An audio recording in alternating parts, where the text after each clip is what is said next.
लहानपणी आपण ज्यावेळेला आपल्याला पोहायला जरा जरा येत होतं, म्हणजे जस्ट आता पोहायला शिकलोय असं झालं होतं. त्यावेळेला आपण 4-4 तास आणि 5-5 तास पोहत होतो. ऊन म्हणत नव्हतो, पावसाळा म्हणत होतो. सकाळीसुद्धा अंघोळीला म्हणून जायचं, टावेल घेऊन जायचं आणि सकाळीसुद्धा 2 तास पोहायचं.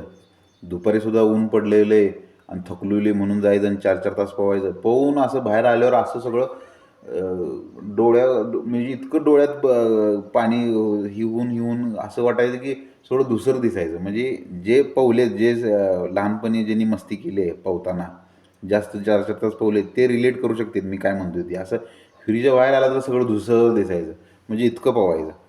समजा जस्ट आता सायकल चालवायला शिकलोय, तर आपण 4-4 तास आणि 5-5 तास रस्त्यावरच असू, सायकलच चालवायचं. एखादा मूव्ही बघायला गेलो, समजा एखादी सीरीज लागली, नवीन सीरीज आली Amazonवर किंवा Netflixवर, तर ती बघताना 8 तास असं जेवणाचीसुद्धा आठवण येत नाही किंवा चहा प्यायचीसुद्धा आठवण येत नाही किंवा पाणी प्यायचीसुद्धा आठवण येत नाही. लघवी लागले तर लघवी आपण रोखून धरतो. म्हणजे इतकं हे होतं. मग ते कशामुळे होतं काय कळलं का? म्हणजे तिथं डिस्ट्रॅक्शन येत नाही. डिस्ट्रॅक्शन आपल्याला कुठे येणार? अभ्यास करताना येणार, एखादं वर्क करताना येणार, एखाद्या गोलवर आपण फोकस करताना येणार, एखादं काहीतरी काम करायला लागलो जेणेकरून फ्युचरमध्ये आपल्याला त्याचा फायदा होणार आहे. तिथं डिस्ट्रॅक्शन येणार. काय येणार? तर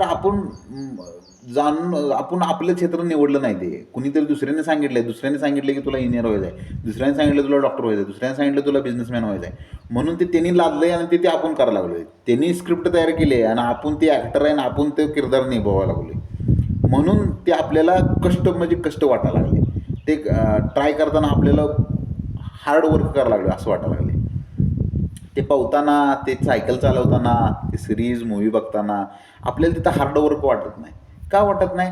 तर ती एकदम एन्जॉयमेंट आहे ना, तिथे डिस्ट्रॅक्शन पण वाटत नाही. अजूनसुद्धा ऊन पडलं आणि पोहायला गेलो, 4 आणि 5 तास पोहलं तरी आपल्याला काही तिथं डिस्ट्रॅक्शन वाटत नाही. अजून पोहोच वाटते. का वाटते?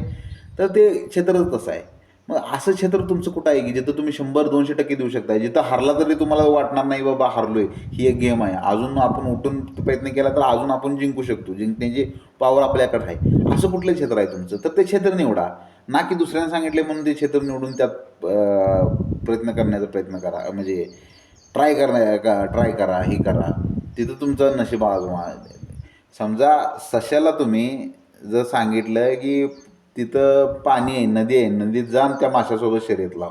किंवा माशाला सांगितलं की तिथं त्या जमिनीवर ससा थांबला आहे, रेस-बीस आखून ठेवली, सगळं आखून ठेवलं आणि तिथं त्या माशासोबत जमिनीवर रेस लाव, पळण्याची शर्यत लाव.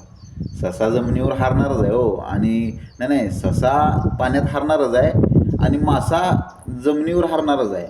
सशाची शर्यत ही जमिनीवरच आहे, माशाची शर्यत ही पाण्यातच. म्हणून तुमचं पाणी कुठलं आहे, तुमची जमीन कुठली आहे, हे तुमचं तुम्हाला शोधा आणि त्यात ट्राय करा. मग अशा क्षेत्रामध्ये, अशा फील्डमध्ये, अशा गोलमध्ये तुम्ही वर्क करताना तुम्हाला ते वर्क हे हार्ड वाटणार नाही किंवा स्ट्रगल वाटणार नाही. ती तुम्हाला एक मज्जा येईल. उद्या ते दिवस म्हणजे पुढचं 24 तास म्हणजे अजून एक अपॉर्च्युनिटी. रविवार आला म्हणजे अजून एक अपॉर्च्युनिटी. रविवार आला म्हणजे सुट्टी घ्यायची आणि एन्जॉयमेंट करायचं असं नाही. रविवार आला म्हणजे अजून काहीतरी आपण दररोज 8 तास देऊ शकतो, तर रविवार आला म्हणजे मी त्यात 15 तास देऊ शकतो. असं स्वतःला ही करा. असं कुठं फील होतंय, असं कुठलं क्षेत्र आहे तिथं तुम्हाला असं फील होतंय, तर ते क्षेत्र म्हणजे तुमचं आहे क्षेत्र.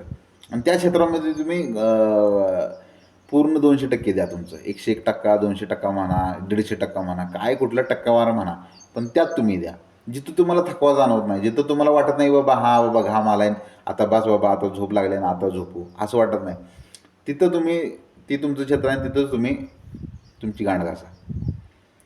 कुणी म्हणले काय माहीत नाही का, कुठल्या पुस्तकात वाचले की असं काम करा की तुम्ही संध्याकाळी जेवून बेडवर गेलं का नाही, असं तुम्ही बेडवर पडला तुम्हाला झोप लागली पाहिजे, मेलेवणी झोपला पाहिजे तुम्ही. मेलेवणी म्हणजे इतका तुम्ही थकून गेला पाहिजे, इतकं तुम्ही काम करा.